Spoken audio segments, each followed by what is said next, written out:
Hey guys, Professor Bill, Comic Book University. Captain Marvel, issue number 13. Is this lucky number 13? Yeah. Yeah, it definitely is. And I'm going to get into that. I'm going to tell you 5 things about this comic book after we go over who made the book. So, we've got The Last Avenger, Part 2. Writer, Kelly Thompson. Artist, Lee Garbett. Lee Garbet, I don't know his name. Great art, brother. I don't know if you're French or not. Tamara Bonvillain on colors. Letters, VC's Clayton Cowles. Cover art, Max Brook. What is this, 3 variant covers? One by Chris Anka, another by Josh Cassara and Rain Barretto, another still by In-hyuk Lee. All right, sweet, baby, sweet. So let's talk about number 1 on this list, and that is Carol versus Tony. Oh, hells yes, this is lucky number 13. I love the idea that she's going to, I'm just like, she went after Thor. I get it, you got to get this guy out of the way for it. When's she going after Tony? Because I just want to see that dude get his ass beat. And this is Carol's book, so of course he's going to get his ass beat. Personally, I think that he should get his butt beat regardless, because, I mean, what's he going to do? Make some kind of a thing to absorb Phoenix Force or something? Like, you know, what? Anyway, you guys remember that, right? X-Men versus Inhumans? So, the Phoenix 5 thing, that's what it was. Yeah, this was cool. This was cool. It's great to see her going up against Tony because, as most of you guys know, I'm not the biggest fan in the world of Tony Stark. I love Iron Man, but Tony Stark as a character, he's a butt face. So, you know, I'm cool with seeing him getting punched in the face a couple times. Energy's that photon blast to the noggin. He needs it. He needs it. Maybe rewire that freaking crazy head of his. And let's talk about number 2 on this list. Gonna be a lot of haters on this one, but here it goes. Carol Danvers, 2. And Tony Stark, 0.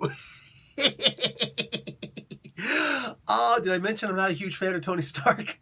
There are people talking about, Professor, how could you like Carol Danvers? Didn't you see that she killed Tony Stark in Civil War II?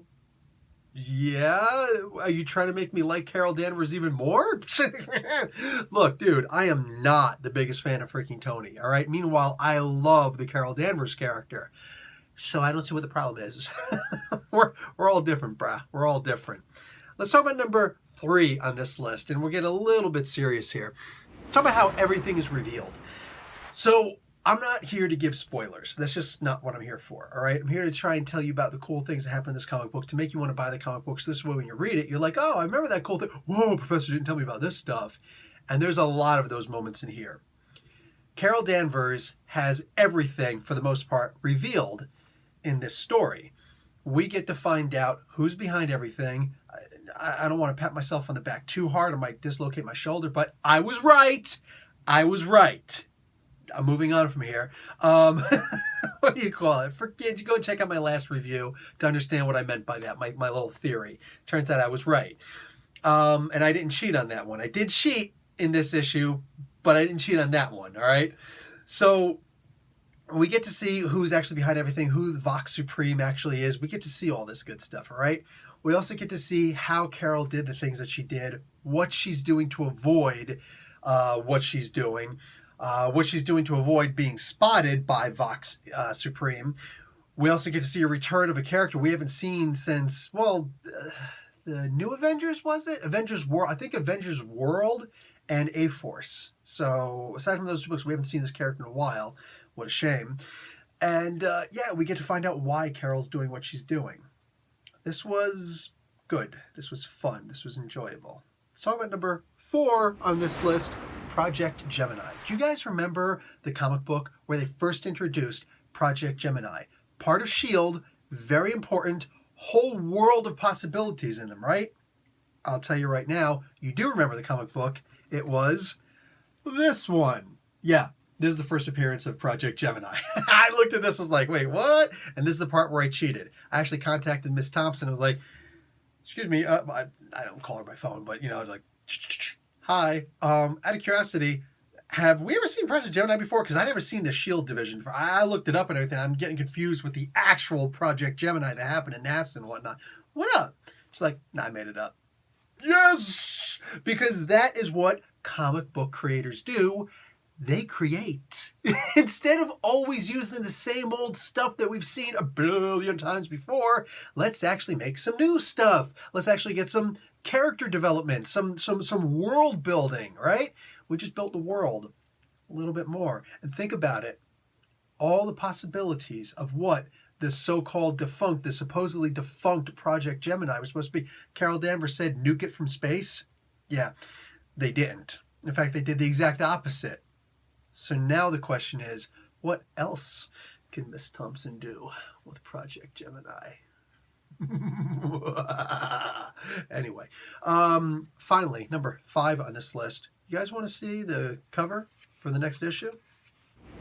Got to be careful not to reveal too much.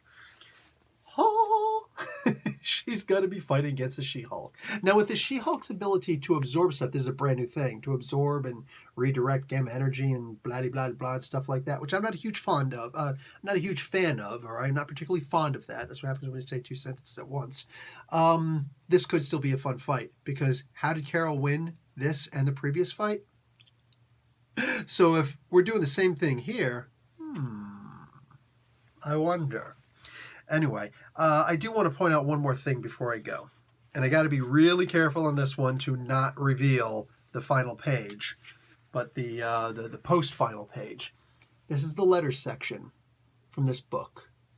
There are people who hate, with a passion, Carol Danvers and Brie Larson and I guess your mom for not breastfeeding you when you were a kid. I don't know. I don't know what the issue is, but I will tell you about this particular issue and all of these issues.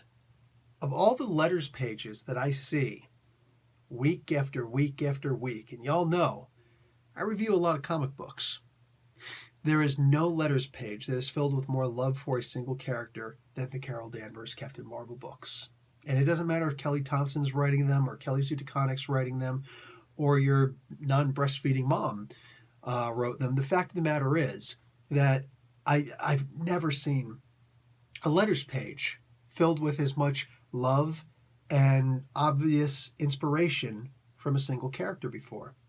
And that includes my favorite character, Captain America. I don't see that. I just don't see that. And you'd figure you would, right? But this book inspires people. So I don't know what it is that makes people hate read a comic book or hate view a review of a comic book that they know they're not going to like because they've already prejudged it.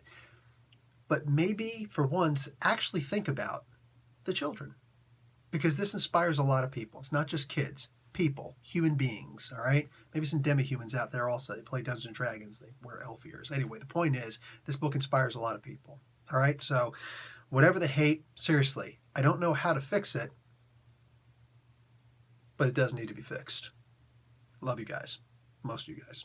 Professor Bill, Comic Book University. Class dismissed.